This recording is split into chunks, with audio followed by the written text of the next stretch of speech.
regrazinhas de higienização, né, irmãos? Faz-se necessário pelo momento.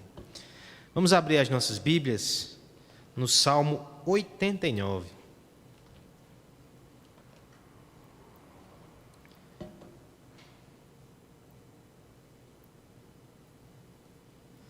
Começaremos hoje uma jornada neste salmo e levaremos algum tempo nele. E por algum tempo eu não estou me referindo somente a hoje.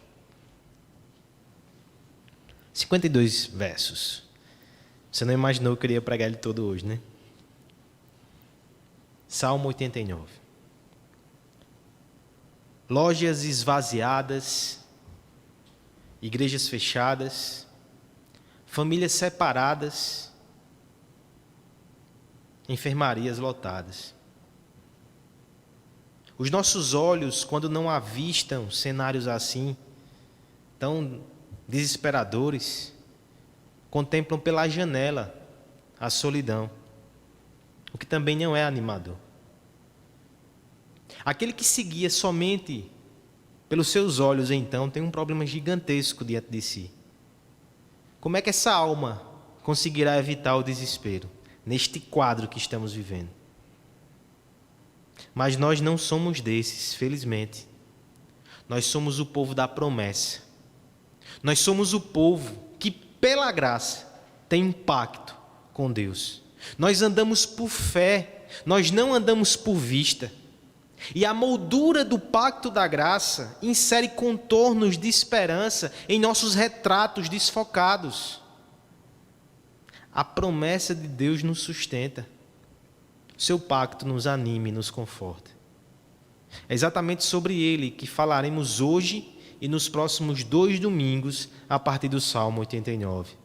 Teremos uma minissérie dentro dessa série maior, Sermões da Pandemia. Falaremos sobre o pacto de Deus e como este pacto, ele é importantíssimo para fortalecer a nossa fé nos momentos em que estamos vivendo. Vamos ler juntos, inicialmente, dos versos 1 até o verso 5, e conforme a exposição avançar, nós leremos o restante. Hoje nós iremos do 1 até o 18 somente. Cantarei para sempre as tuas misericórdias, ó Senhor. Os meus lábios proclamarão a todas as gerações a tua fidelidade.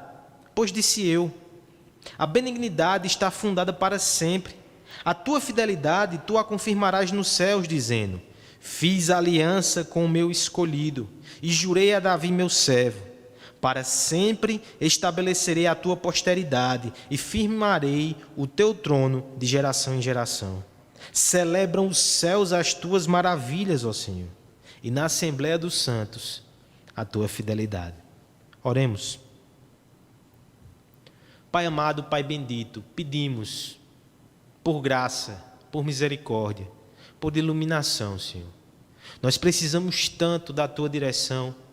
Nesse mar de vozes, tantas contraditórias, precisamos ouvir a tua voz, Senhor. Que o teu Espírito instrumentalize essa palavra, a fim de que delas consigamos extrair a verdade que nos guia, a fim de extrair também aqui a beleza e a glória do Cristo que consola e conforta a nossa alma, Pai. Nos dá essa graça nessa noite, não por merecimento, mas sim porque o Senhor é benigno. É isso que nós te pedimos em nome de Jesus. Amém. Palavras são vento, e não se constrói nada sobre esse frágil fundamento. Não seja tão apressado em julgar o ceticismo desse enunciado, porque, de certo modo, quando se refere somente aos homens, ele tem o seu sentido. Em meio ao mundo cheio de pecado, essa desconfiança com palavras, ela é justificada e compreensível. Na boca de pecadores, promessas viram engodos, pactos viram laços, que são somente cortinas de fumaça para justificar más intenções. O exemplo mais claro disso não poderia ser outro. Pense nas campanhas políticas. As palavras e as promessas no momento eleitoral e o seu contraste com as atitudes da porta para dentro do palácio. Isso nos revela que o estelionato não é exceção, é regra.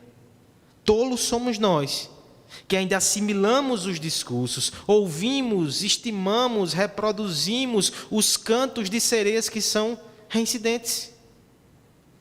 Mas não pense somente nos governantes.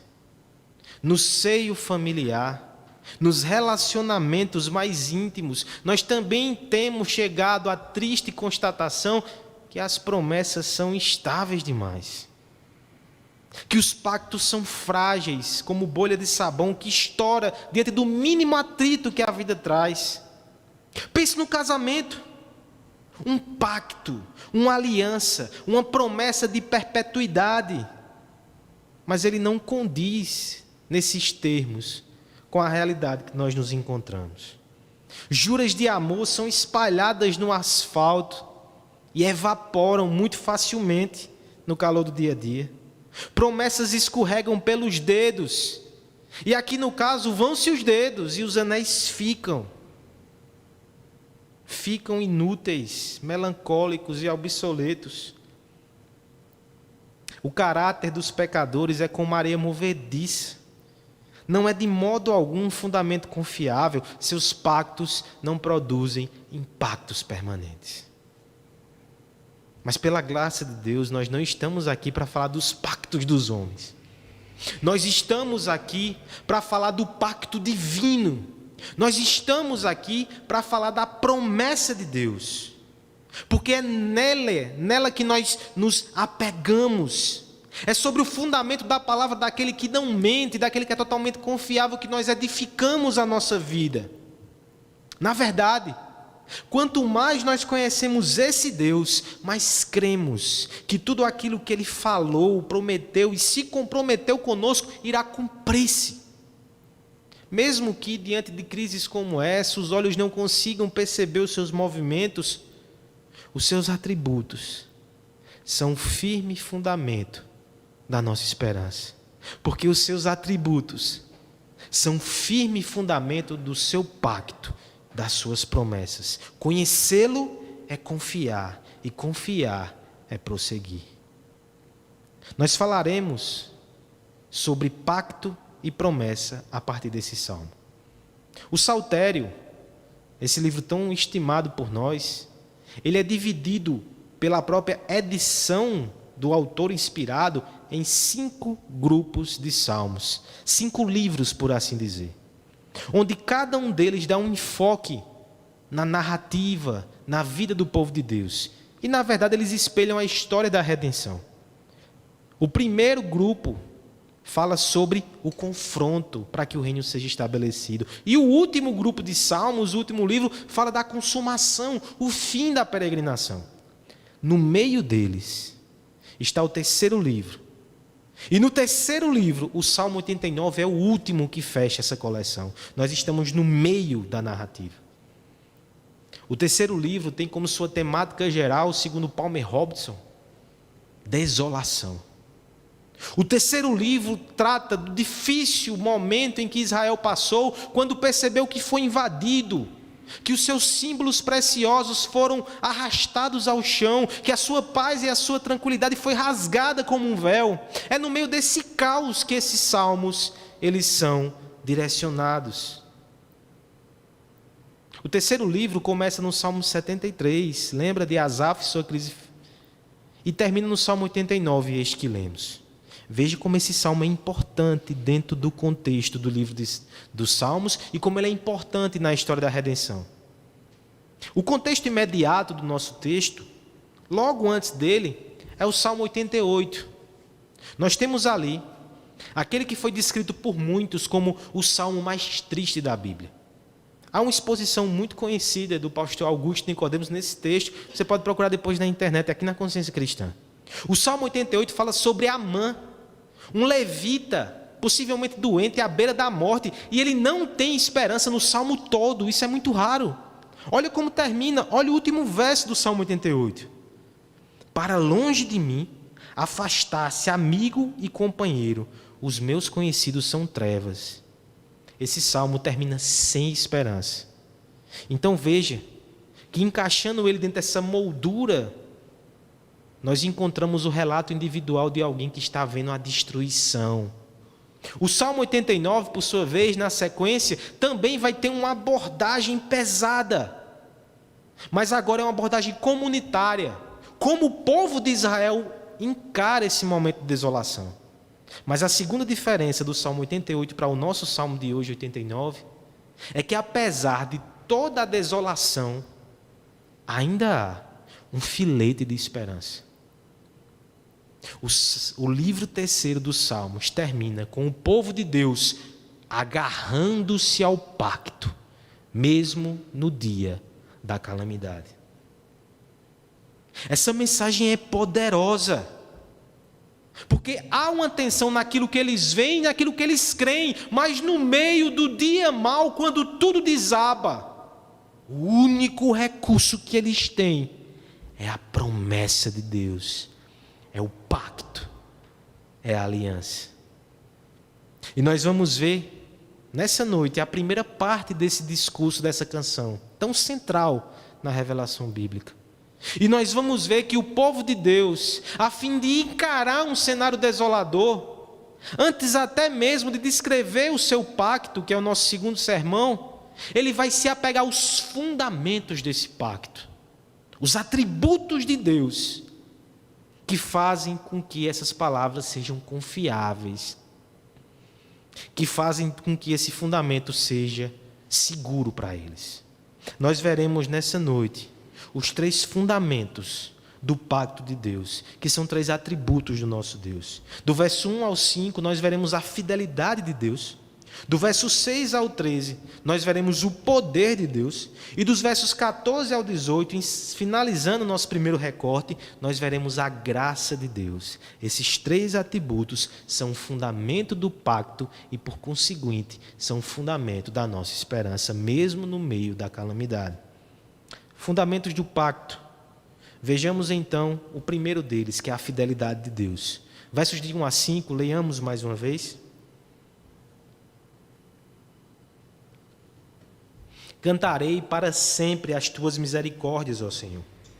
Os meus lábios proclamarão a todas as gerações a tua fidelidade, pois disse eu, a benignidade está fundada para sempre, e a tua fidelidade tu a confirmarás no céu, dizendo, fiz aliança com o meu escolhido, e jurei a Davi, meu servo, para sempre estabelecerei a tua posteridade, e firmarei o trono de geração em geração. Celebram os céus as tuas maravilhas, ó Senhor, e na Assembleia dos Santos a tua fidelidade.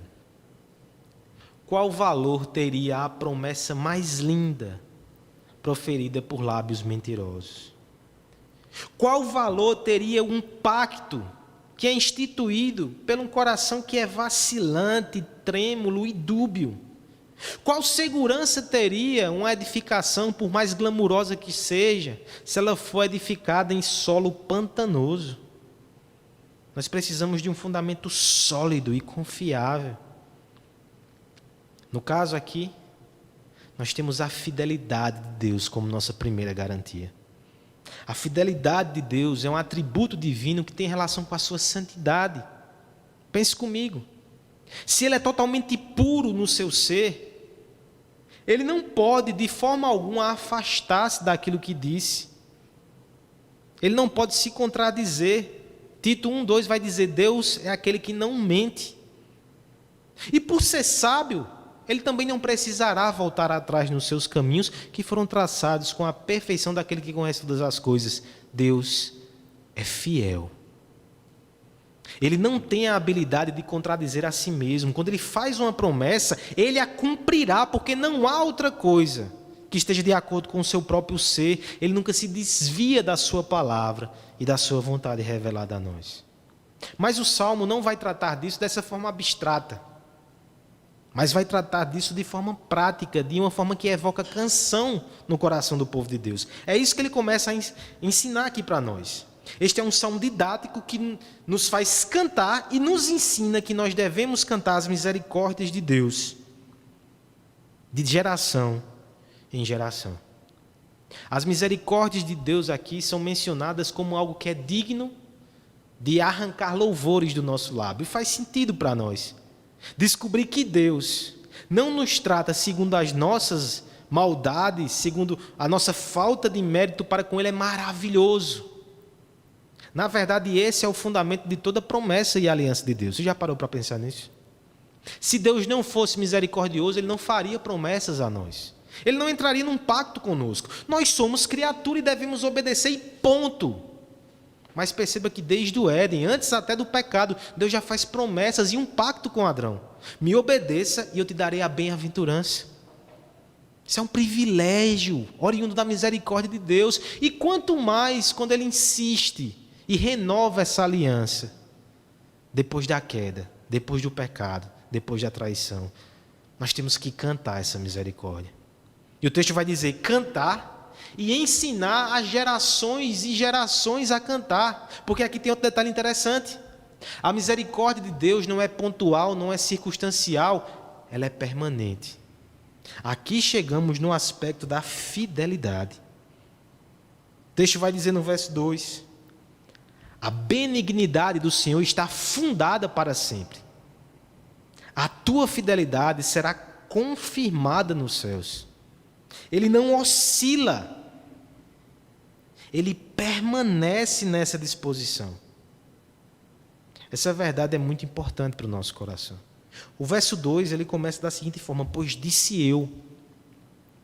Nos parece estranho, porque nós já sabemos que é o salmista que está emitindo aqui os seus juízos, está escrevendo a sua canção. Esse pois disse eu é um recurso linguístico. Calvino vai dizer que denota um homem que lutou com o seu próprio coração, e quando ele exclama isso, ele está querendo destacar para nós que foi uma verdade que saiu difícil da sua boca. E nós sabemos por quê. O salmista está contemplando destruição, desolação, pandemia. Mas mesmo assim ele olha para tudo isso e diz, a fidelidade de Deus permanece. A bondade de Deus é permanente. A sua misericórdia é confiável. Eu cantarei e eu ensinarei às gerações a fim de que elas cantem. Eu acho muito bonito quando Spurgeon diz assim, a razão, ela canta eventualmente, quando encontra motivos racionais para tanto. A fé louva o tempo todo. A cena aqui que o salmista descreve no verso 2 é de uma construção que está subindo e vai alcançar os céus, todos os dias verão, só que hoje ela ainda está pequena, mas o fundamento é fidelidade de Deus, portanto ela será edificada, ela será levantada. E no verso 3, ele nos dá uma prova concreta disso. Qual a prova concreta que Deus tem sido fiel para conosco? Está aqui no verso 3. Fiz uma aliança com o meu escolhido e jurei ao meu servo, para sempre estabelecerei a tua posteridade e firmarei o teu trono de geração em geração. Nós lemos essa promessa aqui. Nosso irmão Guilherme leu ainda há pouco a promessa feita a Davi e a sua família, de que o seu reinado se estenderia de geração em geração.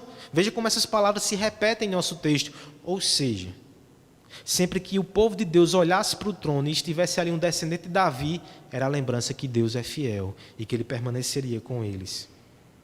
Por isso, diante dessa prova concreta do favor e da fidelidade de Deus, o verso 5 nos convida ao louvor. Celebrem os céus as tuas maravilhas e a Assembleia dos Santos as tuas fidelidades.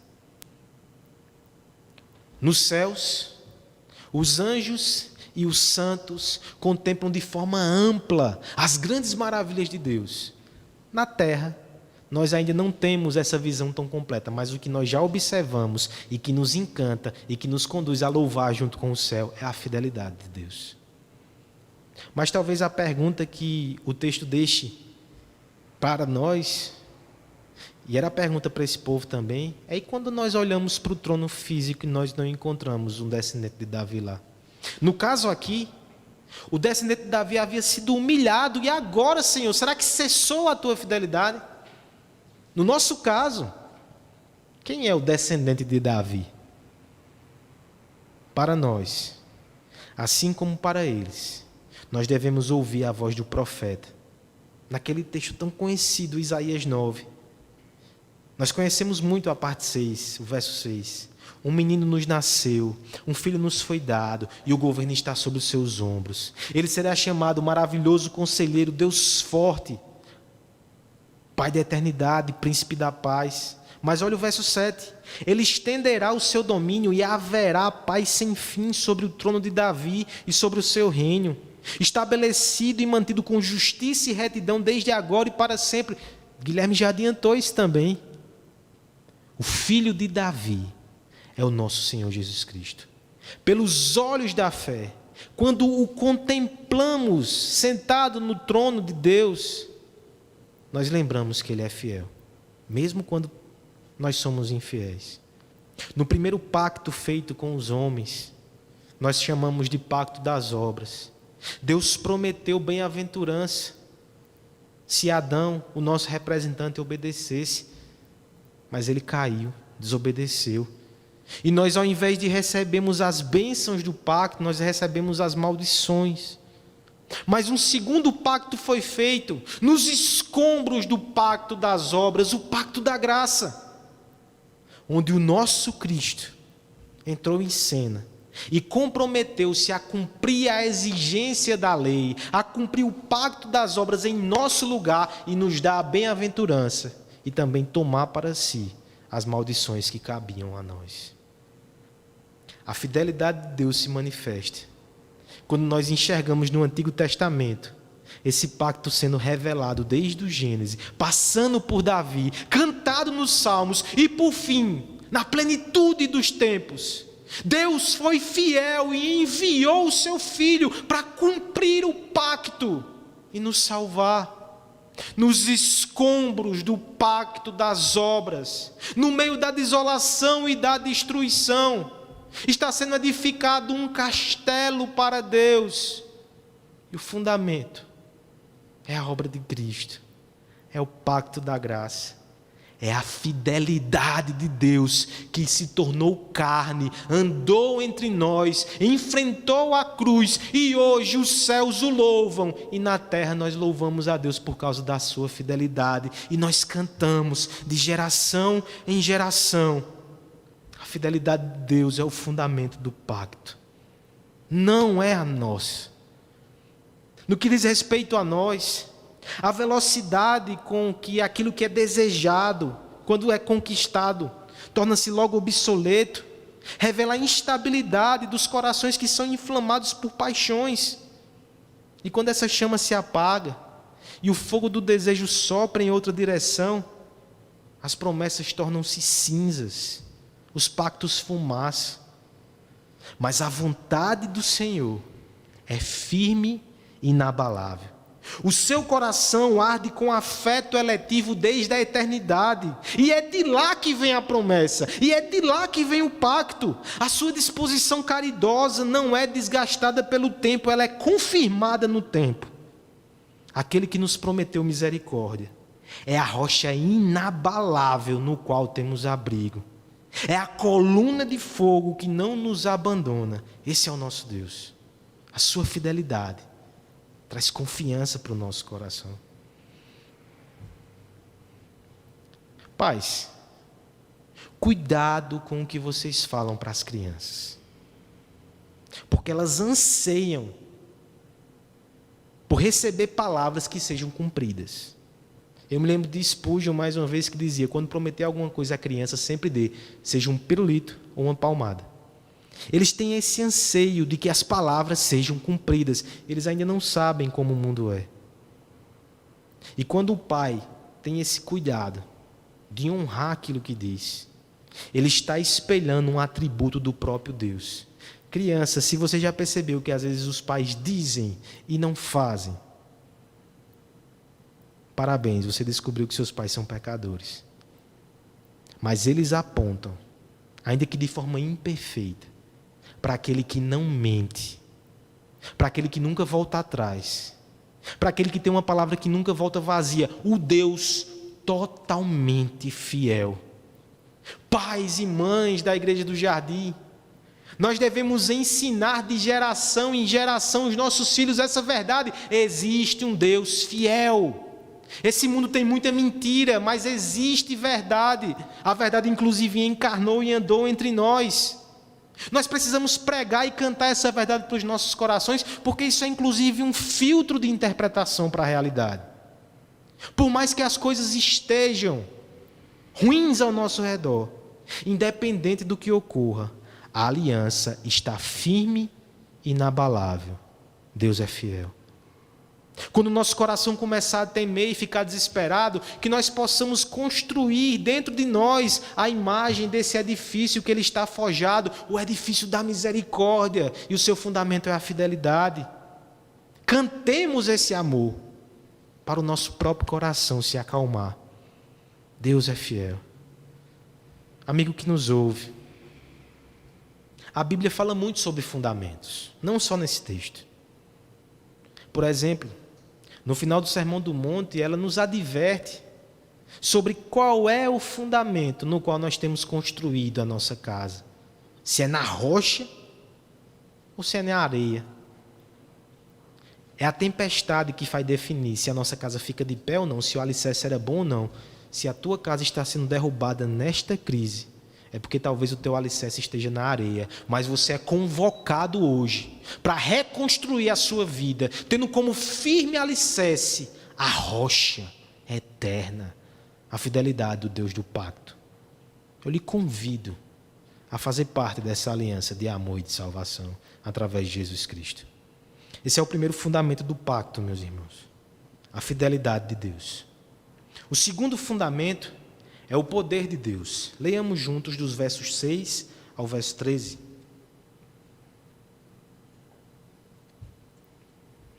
Pois quem no céu é comparável ao Senhor? Entre os seres celestiais, quem é semelhante ao Senhor? Deus é sobremodo tremendo na Assembleia dos Santos e temível sobre todos os que o rodeiam. Ó Senhor, Deus dos exércitos, quem é poderoso como tu és, Senhor? Como a tua fidelidade ao redor de ti, dominas a fúria do mar quando as tuas ondas se levantam, tu as amanhas. Calcastes a Raabe como um ferimento de morte, como um poderoso braço dispersaste os teus inimigos.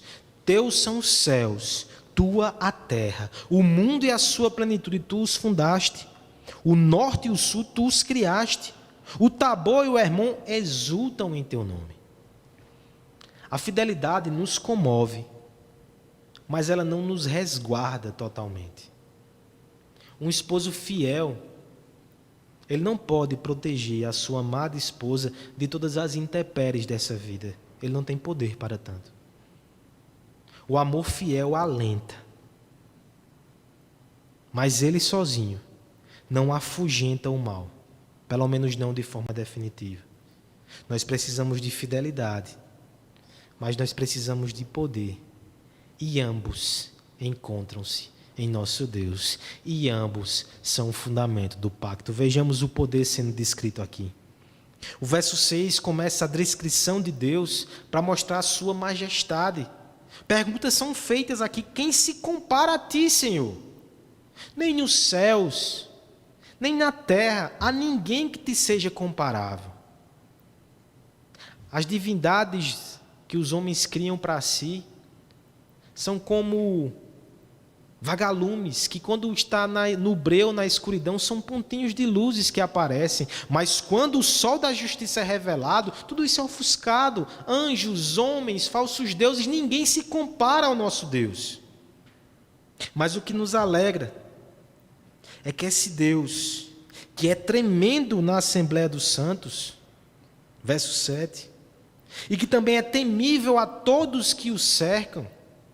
Veja que descrição imponente. Todos que têm contato com esse Deus percebem como ele é tremendo e temível. Os santos e aqueles que estão ao seu redor. Eu me lembro de Agostinho que diz: quem não está ao redor de um Deus que ocupa todo o universo? Todos. Mas veja o que nos alegra: que esse Deus temível e tremendo, o Deus dos exércitos, conforme nos informa o Salmo, o verso 8, poderoso, ele é adornado com fidelidade. Ele une essas duas coisas. Geralmente os homens mais poderosos da terra não têm tanto compromisso assim com a sua palavra, porque não precisam, eles fazem o que querem. Deus é poderoso, mas Deus é fiel aos termos que estabeleceu conosco. Verso 9 e 10 vai ilustrar esse poder com imagens muito vívidas, especialmente para aquele povo do Oriente. Eu vou tentar transpor para nós. O verso 9 vai dizer que Deus domina a fúria do mar e Deus tranquiliza as tempestades. Eu creio que já mencionei isso aqui antes. Para o povo oriental, nada era tão indomável como as águas do mar. Os homens, com seu engenho, conseguiam controlar muitas coisas, mas o mar era o limite entre o humano e o divino. Só Deus pode fazê-lo, e Deus faz. Ele controla a fúria do mar. No verso 10, esse poder é mais direcionado. Ele também calca, derruba o inimigo. O texto aqui fala sobre Raabe. Talvez você tenha pensado, nossa, aquela irmã do Antigo Testamento, ela foi golpeada por Deus. Raabe é uma questão interessante aqui. As mitologias babilônicas e outras, elas falavam da criação do mundo como um embate entre um Deus, no caso dos babilônicos Marduk, que enfrenta o mar, que representa o caos, e depois dessa batalha, a criação é formada. Os israelitas chamavam esse monstro imaginário das nações vizinhas de Raabe, e posteriormente eles chamaram o Egito com esse nome. E a conclusão é muito óbvia. Eles viam naquela nação egípcia esse monstro que trazia o caos. Mas o que o texto está trazendo à memória então aqui é o Êxodo. O Deus de Israel, ele golpeou nos queixos a Raabe que atormentava o seu povo. O Egito foi humilhado, foi envergonhado. Ele dispersou os seus inimigos. Atos concretos de intervenção divina demonstram como ele é poderoso. E por fim, a descrição desse poder torna-se mais ampla, porque o verso 11 e 12 vai dizer que ele domina sobre os céus, sobre a terra, sobre a plenitude, ele fundou todas as coisas. Essa é a extensão do poder de Deus, de modo que norte e sul foram criados por ele, as extremidades. E também Tabor e Hermon o exultam. Esses são duas montanhas em Israel que demonstram os limites da terra prometida. Na verdade, o que está sendo dito aqui é que norte, sul, leste e oeste, nos termos desse povo, todos eles estão debaixo do domínio desse Deus e todos esses exultam a Deus. Não há um centímetro ao seu redor. Ainda que a bússola faça a sua volta completa, não há lugar em que o poder de Deus não seja suficiente para subjugar todas as coisas. É por isso que o verso 13 vai falar sobre o braço armado de poder, a mão forte, uma destra elevada. É uma visão poderosa, gloriosa, majestosa de Deus. É interessante que esse poder, ele também andou entre nós. Aquele homem, aquele nazareno, que andou pelas ruas empoeiradas do Oriente, ele acalmou tempestade. Ele golpeou os inimigos de Deus. Quantos exorcismos ele não fez, mas a sua maior demonstração de poder foi quando ele cumpriu o pacto da graça, subindo como um rei na cruz do Calvário. Nós estudamos isso aqui nas quartas. Os seus brados de vitória, o está consumado. Ali, o poder de Deus se revelou na fraqueza, mas nunca houve tanto poder demonstrado, nem na criação, porque ali era a nova criação. Tudo isso, o braço forte de Deus consumou. Ele não é só fidelidade, ele também é poder. Fidelidade só não é suficiente. Honradez somente não é suficiente. Boas intenções não são suficientes. Esses dias nós começamos a leitura em família de um clássico da literatura, Dom Quixote. É um livro muito engraçado, porque aquele personagem tão conhecido, ele é um velho, raquítico. Você percebe que ele não é um grande protagonista, mas aquele homem ele começa a ler romances de cavalaria e pensa que pode ser um cavalheiro. E é tomado por nobres princípios, ele quer sair fazendo aventuras pelo mundo. Ele quer demonstrar e defender a virtude e os fracos. Ele quer combater as injustiças. Mas a narrativa mostra que ele é desvairado. Tem boas intenções, mas o seu corpo é envelhecido. O seu cavalo não é de nobre estirpe. As suas armas, que pertenciam aos seus tataravós, estão enferrujados. O seu ajudante, o famoso Sancho Pança, não faz jus a essa empreitada militar. E lá sai ele, cheio de boas intenções, mas totalmente decadente e sem poder. É uma sátira esse livro. O mundo zomba de seus heróis, porque eles não têm poder. Mas nós conhecemos um guerreiro divino, que entrou nesse mundo com uma aparência de fraqueza, mas ele sim, movido pelos nobres princípios e pela fidelidade ao pacto, ele combateu a injustiça, ele aniquilou a condenação do pecado e ele nos salvou para si com poder. Cristo não é somente prova da fidelidade de Deus encarnada, ele é o poder de Deus manifestado, e hoje esse poder está concentrado no Evangelho, poder de Deus para a salvação. O nosso herói matou o dragão e resgatou a sua noiva, cumpriu o pacto. O poder de Deus também é fundamento desse pacto da graça.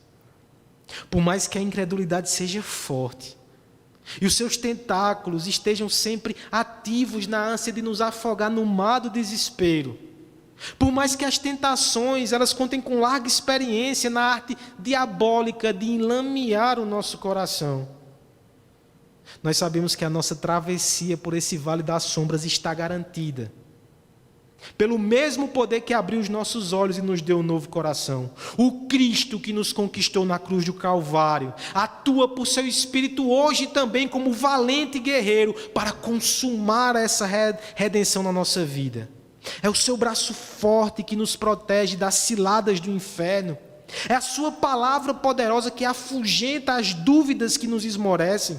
É o seu amor leal que despedaça as teias de pecado que nos cercam. Lembra o que Judas disse no primeiro versículo da sua epístola? Ele escreve aos cristãos que são amados por Deus Pai e que são guardados por Cristo Jesus. O poder de Deus. Veja que lindo. A fidelidade de Deus garante que Ele não vai abandonar o pacto. O poder de Deus garante que nós não vamos abandonar. Tudo vai se cumprir. Tudo vai se cumprir por causa dEle. Crianças, deixa eu falar sobre seus pais mais uma vez. Às vezes eles falam e prometem coisas que eles não conseguem cumprir, e não é porque não querem, é porque lhes falta poder. Talvez você vai sentir muito isso nesse ano. Viagens que ele prometeu, ele não vai ter como cumprir nesse ano. Mas os nossos pais, assim como nós, quando nos deparamos com essas fraquezas, não precisamos desanimar, porque quando olhamos para o nosso Pai, e quando olhamos para o seu Filho que foi enviado para ser o nosso irmão mais velho, nós encontramos força infinita, nada vai o deter. Isso deve alegrar o nosso coração. O nosso Deus nos prometeu que estaria conosco.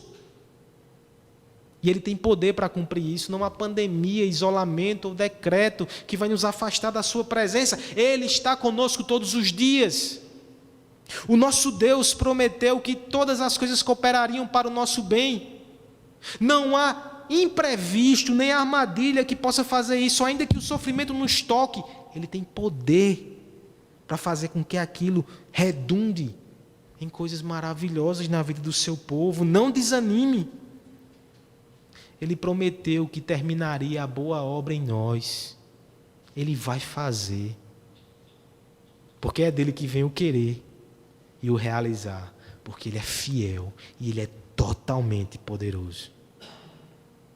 Talvez você que nos acompanha nessa noite e olha a igreja um pouco de longe, um pouco desconfiado, e ouve falar sobre a grandeza e o poder de Deus, eu peço que você reconsidere onde os seus olhos estão procurando.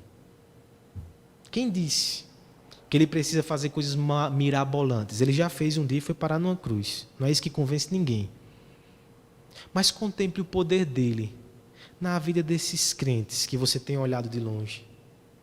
Eles foram salvos.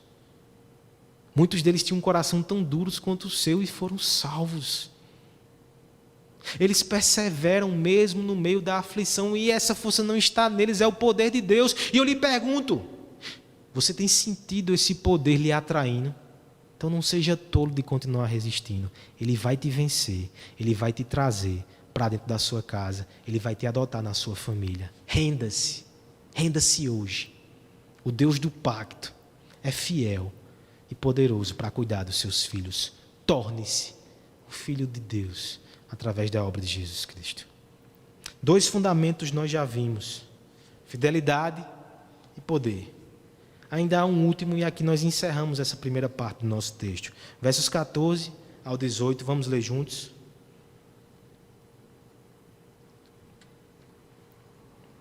Justiça e direito são o fundamento do teu trono. Graça e verdade te precedem. Bem-aventurado o povo que conhece os vivas de júbilo, que anda, ó Senhor, na luz da tua presença. Em teu nome, de contínuo, se alegre, na tua justiça se exalta, porque tu és a glória de sua força. No teu favor avulta o nosso poder, pois ao Senhor pertence o nosso escudo, e ao Santo de Israel, o nosso Rei. A fidelidade armou uma tenda na qual peregrinos podem se abrigar. O poder de Deus é que garante a proteção desses muros. Mas a pergunta que não quer calar: quem guarda as suas portas? Em outras palavras, quem pode entrar nesse povo tão especial? É certo que ele não sairá do pacto. A fidelidade garante isso. É certo que aqueles que estão dentro do pacto também não sairão, porque o seu poder os sustenta. Mas a questão é: e como entrar nesse pacto? Quais são os critérios? Se for justiça, nós temos um problema aqui. Será que a promessa está escapando pelos dedos? O verso 14 nos dá essa impressão inicialmente. Porque aqui vão ser descritos exatamente esses atributos morais que deixam qualquer pecador consciente constrangido e atemorizado. Justiça e direito são o fundamento do teu trono. A cena aqui é de um trono com colunas nos quais o rei coloca as suas mãos. Essas colunas, elas tinham ornamentos, símbolos que representavam o caráter daquele governante. Quando nós batemos o olho no trono de Deus, a justiça e o direito são o seu fundamento. Ou seja, este monarca é absolutamente santo e justo. Mas aí vem a parte B. Aí vem o Evangelho. Olha o Evangelho como está lindo aqui. O seu trono é justiça. Mas a graça e a verdade o precedem. O pecador que avista de longe e com pernas trêmulas diz: não posso adentrar nessa sala. A graça vai até ele e diz: você pode. E a verdade o acompanha e diz: esse testemunho é confiável. Venha, entre. Não é pelo seu mérito, você não vai ser julgado. É pela graça. O pacto é fundado exatamente nessa graça. Veja as consequências dessa graça, descritas no verso 15. Bem-aventurado o povo que conhece os vivas de júbilo. É feliz o povo que conhece essas canções. Há muita discussão sobre o que são esses vivas de júbilo. Alguns vão dizer que são as músicas que eram cantadas quando o exército triunfava e entrava pela cidade celebrando. Outros vão dizer que essas eram as canções entoadas nos rituais de sacrifício quando eram feitos nas festas solenes. Outros vão dizer que esses vivas de júbilos eram sinos que eram tocados quando um escravo era liberto na sua redenção.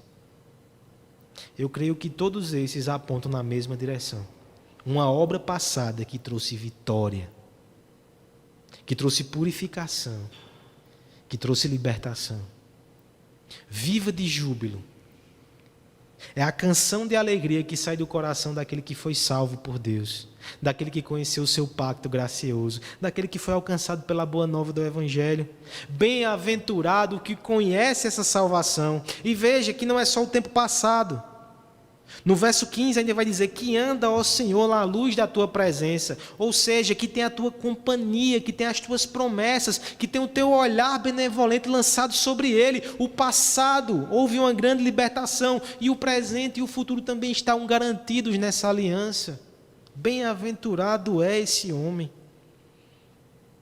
Nós vemos aqui também a suficiência dessa graça.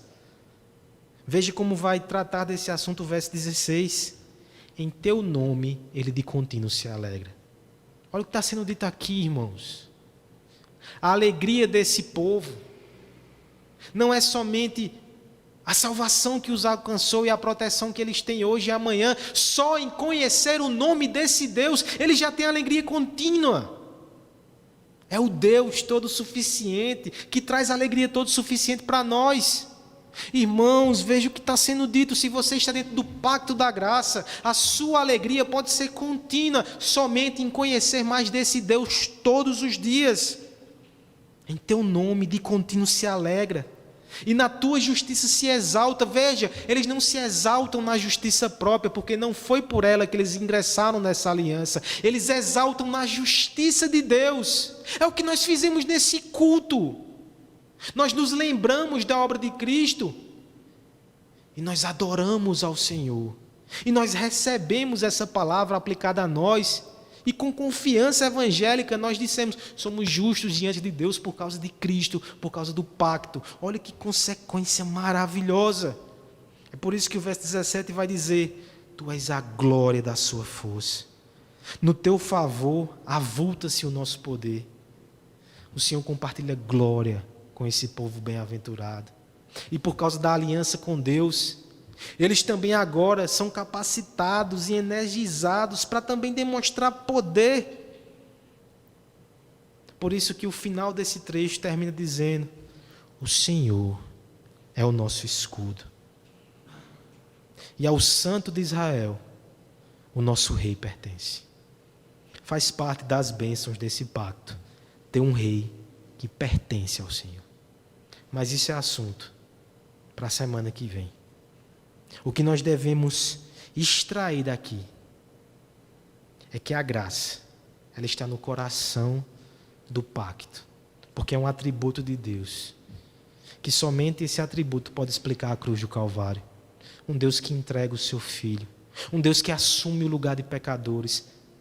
Se não fosse a graça de Deus, isso seria inacreditável, e ainda é. É por isso que os anjos anelam para escutar os mistérios do Evangelho. Eles olham nas alturas e eles ainda não compreendem, mas nós aqui de baixo exaltamos a Deus por sua fidelidade, porque a sentimos na pele. Caminhávamos para a destruição e condenação, mas em Cristo nós alcançamos a redenção pela graça, totalmente pela graça.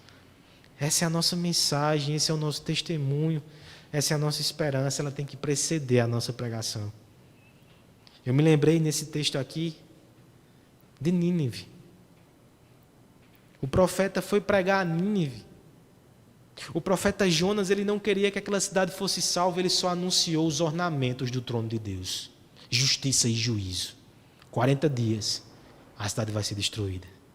Mas lembra o que o texto diz?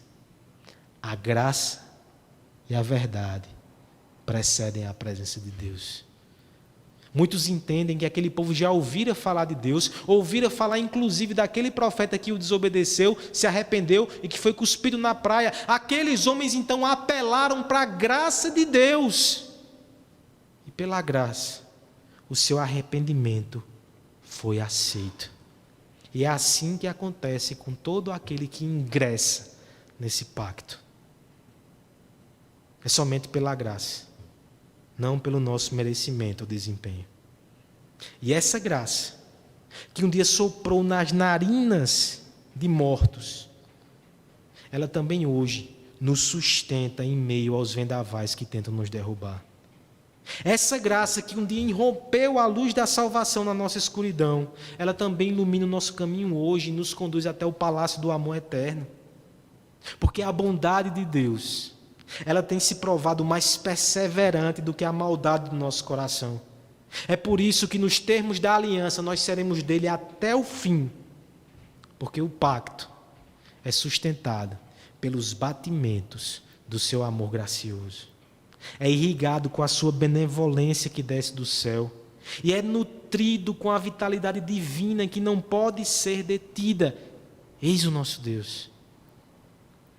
Você tem se alegrado nessa salvação e nesse evangelho. Você tem se alegrado no nome do Senhor. Eu quero te convidar a fazer isso. Por favor, irmão. Eu sei que olhar ao redor não está trazendo coisa boa para o seu coração. Encha, então, a sua mente, a sua alma, com a maravilhosa doutrina do Evangelho, com a maravilhosa doutrina do Pacto da Graça, com a maravilhosa doutrina de Cristo. Isso vai alegrar o teu dia. Por favor, faz isso quando acorda. Não vá direto para o smartphone ou para a televisão para sair de casa ou ficar em casa com o peso da realidade que nos assola. Encha o seu coração com a graça de Cristo. Esse é o fundamento do pacto. Esse é o fundamento da nossa alegria. Esse é o fundamento da nossa esperança. Amigo que nos ouve, venha a Cristo. Não é por merecimento ou desempenho. Basta você reconhecer que é pecador e que precisa dele. Ele salva pecadores por graça. Nos dias que vivemos, nós precisamos mais do que nunca do conhecimento de Deus. Nós precisamos conhecer os seus atributos. Porque quando o conhecemos, nós estamos mais aptos e preparados para confiar nas suas promessas e para confiar no pacto da graça que Ele fez em Jesus Cristo por nosso favor. Porque nós conhecemos que Ele é fiel, Ele vai cumprir a sua palavra, Ele não sairá da aliança. Ele é poderoso, não permitirá nem que saiamos, nem que ninguém nos tire. Ele é gracioso. Nós entramos nessa relação de amor, apesar dos nossos méritos. Somente apegados a esse pacto e os seus fundamentos, nós seremos capazes de resistir, perseverar. E digo mais, seremos capazes inclusive de louvar a Deus no meio das maiores aflições. Veja o que o texto diz no início. A fidelidade é constante. A canção também deve ser constante. Pensando nessa verdade teológica, me veio na minha cabeça de ontem para hoje a vida do pastor Icleber Alves. Ele é um pastor que era muito conhecido lá em Recife. Apesar de ser baiano, ele estudou no seminário presbiteriano do Norte e depois pastoreou a primeira igreja. Ele era pastor auxiliar ali naquela igreja, ele tomava conta da música. Era um compositor também. Nós, inclusive, cantamos aqui uma canção dele. Mas, alguns anos atrás, ele recebeu um diagnóstico terrível. Ele tinha uma doença degenerativa que ia atrofiando o seu corpo numa velocidade muito grande. Conta-se que numa dessas sessões, num desses exames, foi dito de forma muito clara e dolorosa que ele tinha pouco tempo. E que dentro de poucos meses, o seu estado avançaria tão rápido que possivelmente ele só poderia piscar um dos seus olhos. Eles poderiam conseguir uma máquina para que fosse decifrado as suas palavras através somente desse movimento, desse músculo que restaria. E o relato foi que aquele homem de Deus disse: se eu só puder piscar os olhos, eu vou piscá-los para a glória de Deus. E de fato isso aconteceu. Poucos meses depois ele chegou nessa condição. Mas hoje eu estava lendo um relato da sua esposa, que na última semana de vida, ele continuava louvando ao Senhor e estudando a sua palavra. Ele estava se deleitando no livro de Salmos que ele tanto amava. E uma das últimas vezes que ele escreveu, ainda na semana que morreu, ele pediu a ajuda da esposa para poder digitar, somente piscando os olhos, uma devocional sobre o Salmo 23. Mas ele não aguentou, ele parou na metade. Ficou inconcluso esse louvor. Mas até suas últimas piscadas, ele continuou louvando ao Senhor. E eu sei que hoje ele louva ao Pai por causa do pacto, de forma eterna e perfeita. Esse conhecimento, meus irmãos, ele é o único que pode arrancar dos nossos lábios uma canção de adoração, mesmo no meio de uma pandemia. É conhecer o pacto de Deus e conhecer os atributos de Deus que o fundamentam. A moldura do pacto da graça, ela insere contornos de esperança em nossos retratos desfocados. Conheça o pacto, conheça o Deus do pacto e cante conosco a esse grande Deus que é fiel, poderoso e cheio de graça. Nós não poderíamos encerrar esse sermão se não cantando exatamente uma canção do pastor Kleber, uma versão do Salmo 148. Cante conosco.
Senhor, bem do alto dos céus, louvai nas alturas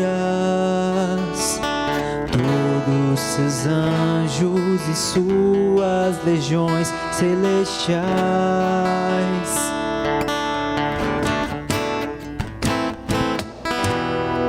Louvai sol e lua, estrelas luzentes, louvai céu dos céus, pois Ele mandou e foram criados. Louvai ao nome do Senhor. Louvai-o, abismos e monstros marinhos, fogo e neve, os que lhe executam a voz, montes e árvores e os animais, homens, mulheres, crianças e velhos, louvem seu nome, pois só Ele é excelso. Sua majestade é acima da terra e do céu. Louvai ao Senhor.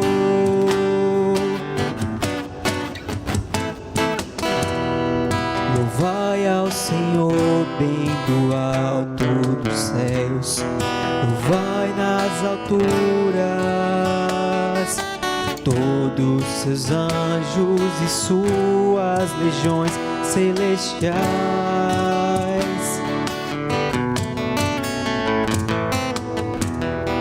Louvai sol e lua, estrelas luzentes, louvai céu dos céus, pois Ele mandou e foram criados. Louvai o nome do Senhor. Louvai-o, abismos e monstros marinhos, fogo e neve, os que lhe executam a voz, montes montes e árvores e os animais, homens, mulheres, crianças e velhos, louvem seu nome, pois só Ele é excelso. Sua majestade é acima da terra e do céu. Louvai-o, abismos e monstros marinhos, fogo e neve, os que lhe executam a voz, montes e árvores e os animais, homens, mulheres, crianças e velhos, louvem seu nome, pois só Ele é excelso. Sua majestade é acima da terra e do céu. Louvai ao Senhor, louvai ao Senhor,